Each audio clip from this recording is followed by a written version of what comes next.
Welcome to 99 TV. నేను Priyanka. Budget అంటే కేవలం అంకెల లెక్క కాదు, అది ప్రభుత్వ ఆలోచనల ప్రతిబింబం. ప్రజల జీవితాలను ఏ దిశగా తీసుకువెళ్లాలనుకుంటున్నారో చెప్పే దస్తావేజు.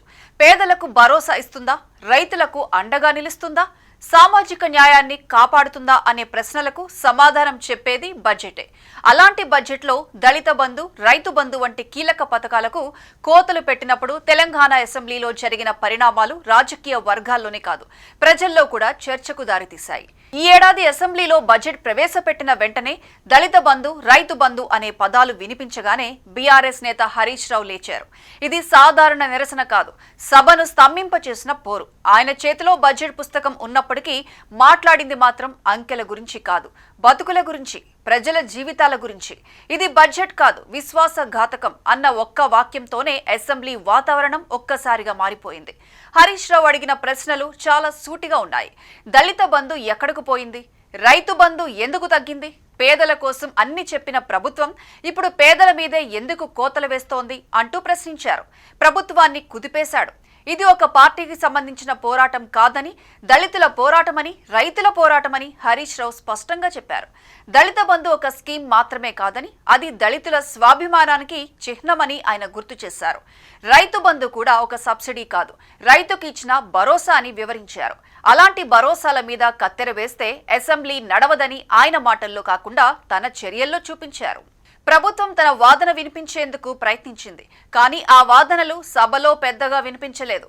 ఎందుకంటే ఇది ఒక సాధారణ చర్చ కాదు, ఇది ఒక స్టాండ్. హరీష్ రావు నాయకత్వంలో బీఆర్ఎస్ సభ్యులు సభను నిలిపివేశారు.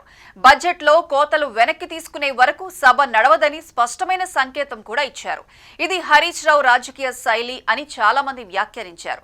చిల్లర మాటలు కాదు, చిల్లర రాజకీయాలు కాదు, డేటాతో దెబ్బ కొట్టడం, నిలదీతతో అడ్డుకట్ట వేయడం, ఇదే ఆయన విధానం. అసెంబ్లీ లోపలే కాదు, బయట కూడా ఈ పోరాటం వినిపించింది. రైతులు, దళిత సంఘాల నుంచి మా పథకాలు మాకు కావాలి అనే స్వరం వినిపించింది.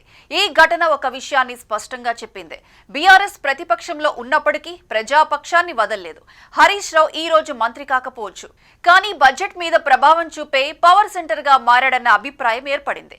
ఇది ఒక్కరోజు జరిగిన నిరసన కాదు, రాబోయే రాజకీయ పోరాటానికి ఇది ఒక ట్రైలర్ మాత్రమే అని రాజకీయ విశ్లేషకులు చెబుతున్నారు. ఎందుకంటే బడ్జెట్లో కోతలు ఉంటే వాటిపై ప్రశ్నించే గొంతు అసెంబ్లీలో వినిపిస్తూనే ఉంటుంది. ఆ గొంతు పేరు హరీష్ రావు అని బీఆర్ఎస్ శ్రేణులు గర్వంగా చెప్పుకుంటున్నాయి. హరీష్ రావు వాగ్దాటి అంటే కేవలం మాటల చాతుర్యం మాత్రమే కాదు, అది ప్రజల సమస్యలను తమ గుండెల్లో పెట్టుకొని అవే సమస్యలను సభల్లో గట్టిగా వినిపించే రాజకీయ శైలి.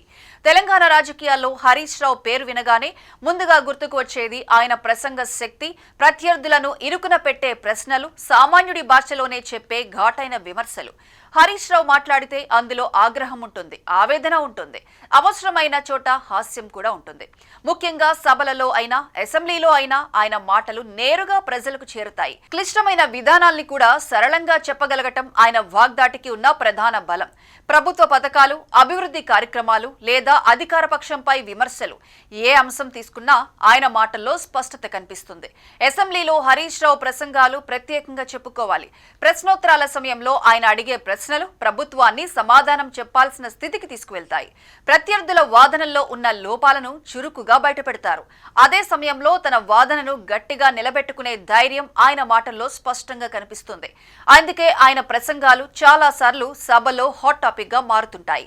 హరీష్ రావు వాగ్దాటికి మరో ప్రత్యేకత ఏమిటంటే అది ప్రజల అనుభవాలతో ముడిపడి ఉండటం. రైతుల సమస్యలపై మాట్లాడినప్పుడు రైతు జీవితాన్ని ఉదాహరణగా తీసుకుని వివరించగలుగుతారు. నిరుద్యోగం, నీటి సమస్యలు, అభివృద్ధి వంటి అంశాలపై మాట్లాడేటప్పుడు గణాంకాలతో పాటు వాస్తవాలను కూడా కలిపి చెబుతారు. దీంతో ఆయన మాటలు కేవలం రాజకీయ ప్రసంగాలుగా కాకుండా ప్రజల గళంగా మారతాయని గులాబీ శ్రేణులు చర్చించుకుంటూ ఉంటాయి.